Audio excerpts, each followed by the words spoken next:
Hello, my name is Tyler Lee, and today I will be examining coal and the impacts it has had historically, in today's world, and for the future. This presentation is for the Technology and Society course with Professor Joel Hilche. In this presentation, I'll discuss what is coal, its historical impact, some benefits and downsides, and then I will talk about what Canada is doing with coal today, specifically Alberta's coal phase-out plan.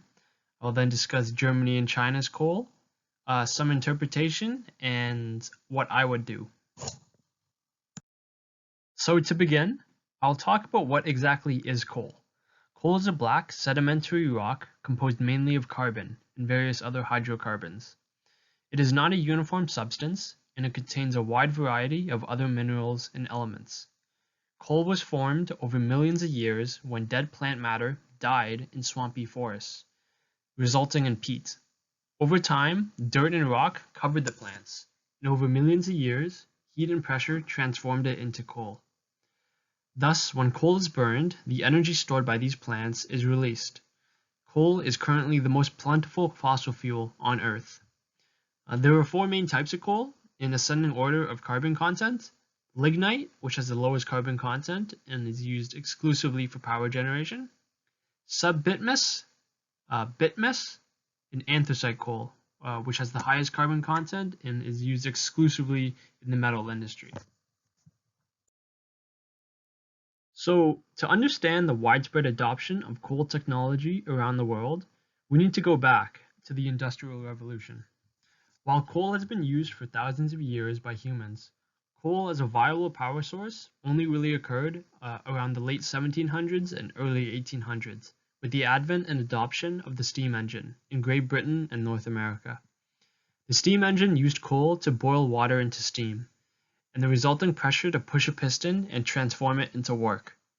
These steam engines were used in widespread applications such as factories, ships, locomotives, and machines. They replaced wind and hydro and animal energy as the dominant form of power until the 20th century when it was overtaken by natural gas. Coal is also used for steel manufacturing, but I will not discuss that on this presentation. Instead, I'm going to mainly focus on coal power and electricity generation. Coal power was adopted across the world, and especially in Western nations, due to the sheer abundance of coal and the need for greater forms of transportation and production. This provided a positive feedback loop that allowed the population to explode. So, for example, the steamship in North America, before they relied mainly on barges that could only flow downstream, steamboats allowed transport upriver and allowed the westward expansion of North America. With coal-powered factories, most industrial powers depended on wind and hydropower. Steam engines allowed the population to shift from agricultural to a manufacturing setting, with the advent of the stationary steam engines powering large factories. With coal electricity in North America began around the 1880s, where coal would heat a boiler, creating steam to turn generators to produce electricity. For much of this time, coal was the most commonly used fuel in the United States, up to about 1940s, where the advent of World War II and increased industrialization led to the rise of petroleum and natural gas as the dominant force. Coal is still widely used, though, globally. So coal has a lot of benefits, and it's easy to see why it's been so widely used for such a long time. Coal is generally cheaper than natural gas, and there are varying methods of measuring cost, but the bottom line is coal is generally a cheap source of energy. It's also very reliable, available year-round, rain or shine. A lot of the coal facilities can be cross-compatible with other sources of fuel, such as biomass or natural gas, which makes it easy to convert coal facilities. Coal facilities also have low capital investments compared to some renewable sources, such as nuclear and hydro. And the actual power generation process is fairly simple, so there's not a lot of hinks. and it is labor intensive, so it provides lots of jobs to local communities. The biggest downside of coal is its heavy greenhouse gas emissions. It generally creates more greenhouse gases than any other natural gas. About 215 pounds of CO2 per BTU unit, compared to 161 for diesel and 157 for gasoline. There are a lot of impurities in coal, especially in lower quality coal such as lignite. These impurities, such as sulfur and nitrogen, are released in the air when coal is burned and can form water to create acid rain. They can emit other stuff as well, such as selenium, mercury, carbon monoxide, sulfur dioxide. Open pit coal mining is devastating for natural habitats and often ruins landscapes. Coal mining also needs about 653 liters of fresh water per ton of coal mined.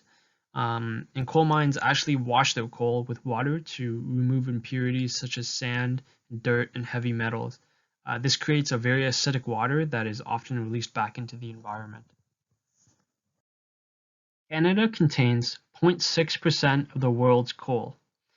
We have the 16th largest coal reserves in the world, and in 2017 we were 13th in production. Canada is a major exporter of anthracite coal and accounts for 95% of our coal exports. Currently, Canada generated 7.4% of its electricity from coal. 67% of the coal demand is in electricity and heating, while 12% is in iron and steel. Although it only accounts for a small percentage of electricity, Canada's coal emits over 70% of the sector's greenhouse gas.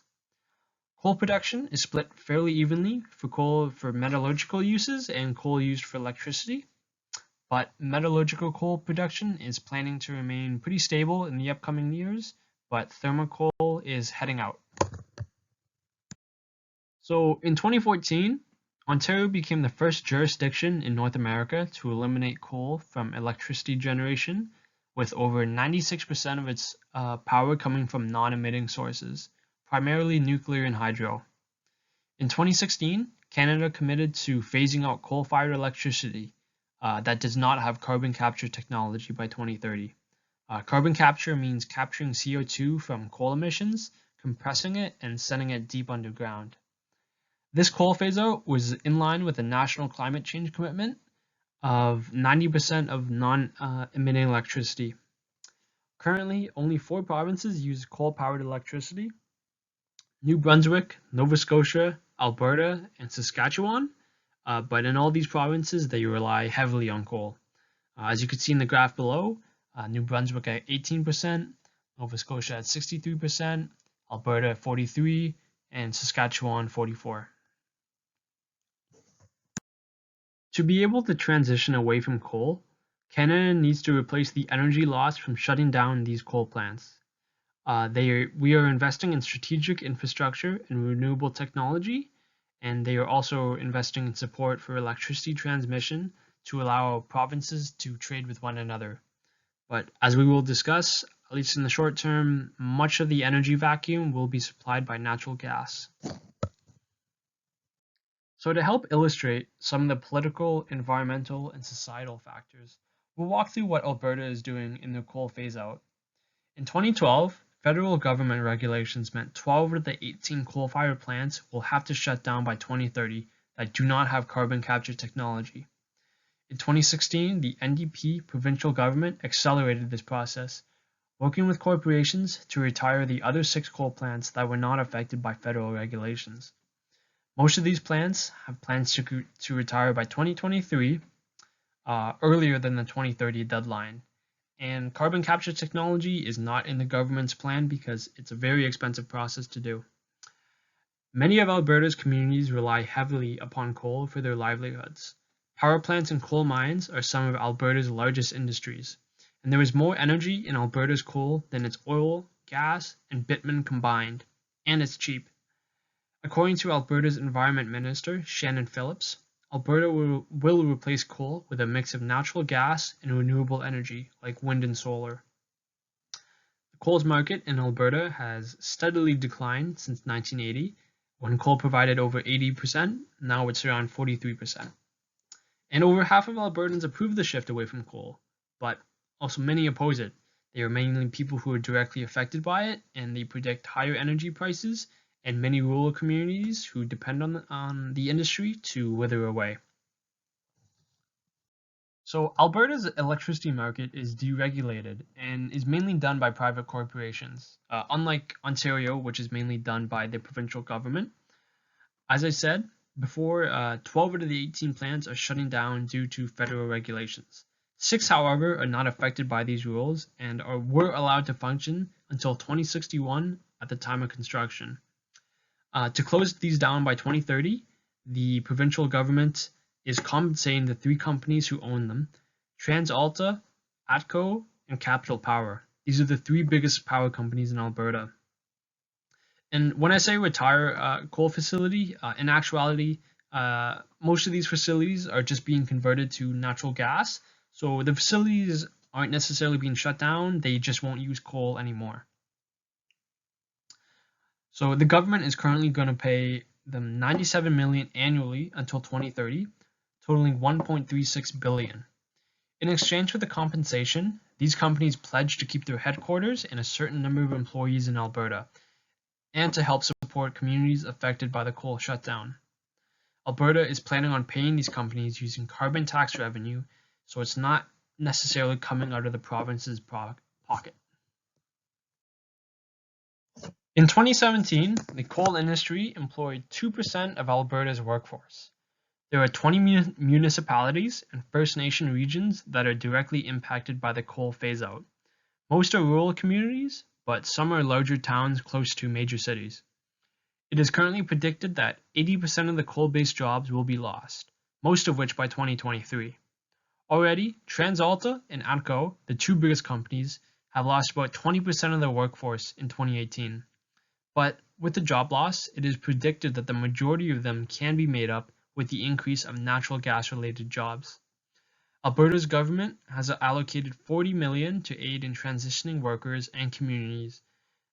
This money will support a variety of programs such as reemployment grants, retirement grants, reimbursement for worker moving expenses, worker tuition, among others. They are also supporting local projects that allow these communities to expand and diversify their economy.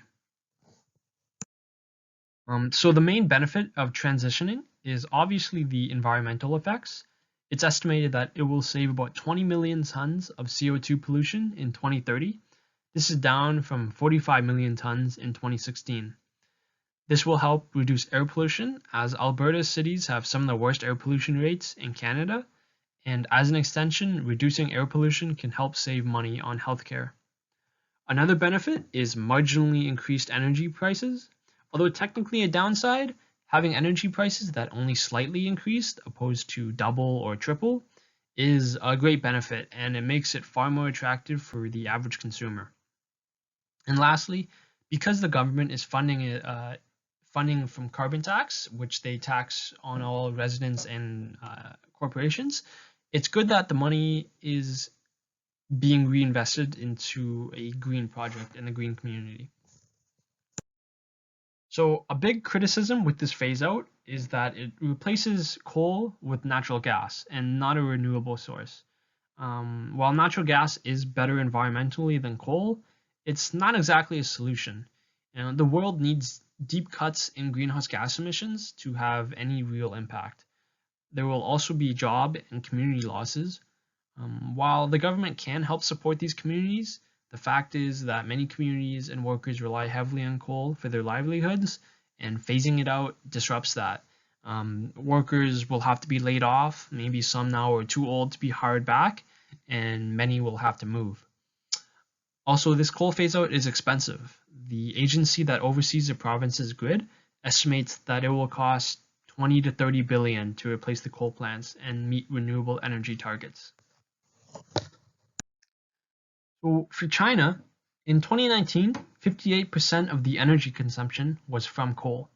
China itself accounts for 28% of all global CO2 emissions, and they are building more power plants than the rest of the world combined. China has expressed a desire to reduce carbon emissions and have said they will have peak emissions by 2030 and reach carbon neutrality by 2060. They have said that their biggest risk to a prosperous society is a lack of energy for its economy. Coal fills that goal right now. The Asian Pacific market is a huge coal market and consumes about half of the world's coal. Wealthy nations such as Australia still use coal and export lots of it. Canada itself exports a lot of coal as well, also to mainly Asian markets.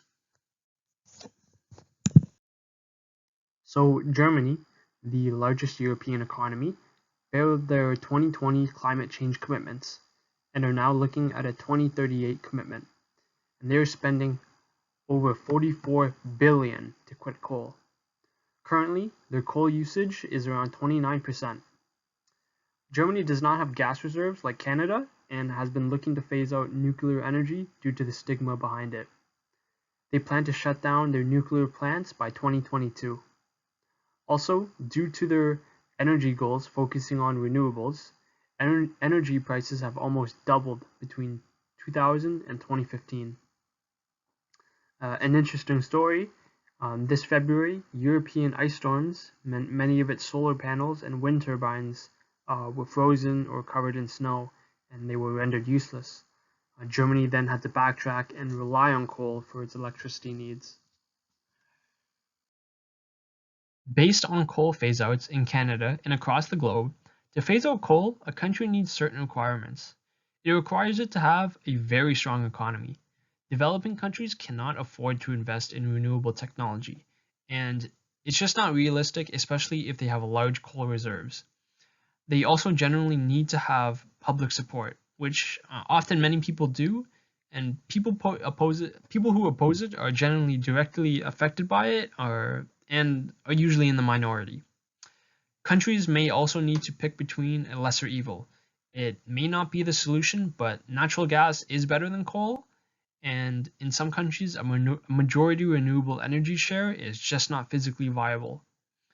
You also need to balance your economy and the environment, as each has its own constituents, and you cannot destroy your economy in the name of the environment, but also vice versa. I think coal needs to be phased out gradually, especially if countries rely heavily upon it. Gradual means they can build up other energy systems and not increase energy prices too heavily, which maintains public support.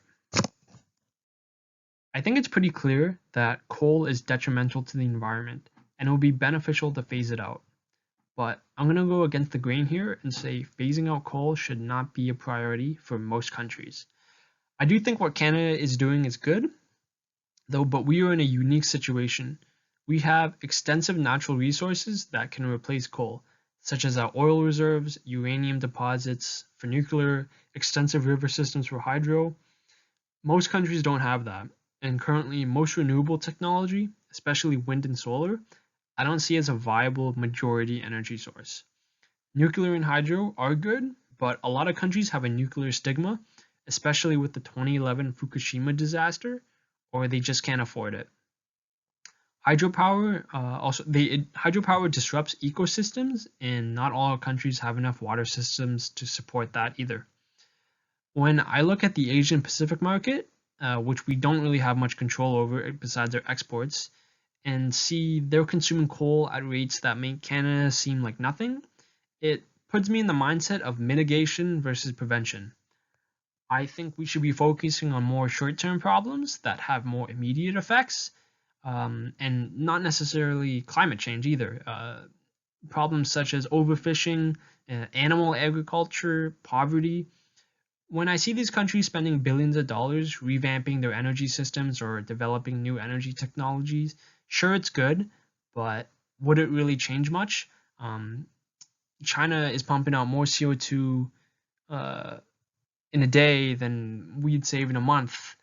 So would those billions of dollars be better spent at tackling problems we face today, or even improving certain sectors to cope with the potential climate change in the future, which currently I see as inevitable?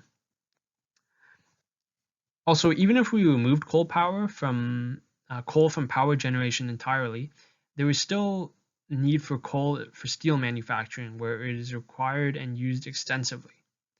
Coal is a complex issue, along with climate change, and any solution costs a great deal of money, and sometimes its replacement isn't a long-term solution either. Hopefully coal can eventually be eliminated, but it's not the only issue we face. Thank you for listening for my presentation. I hope you enjoyed it, and have a nice day.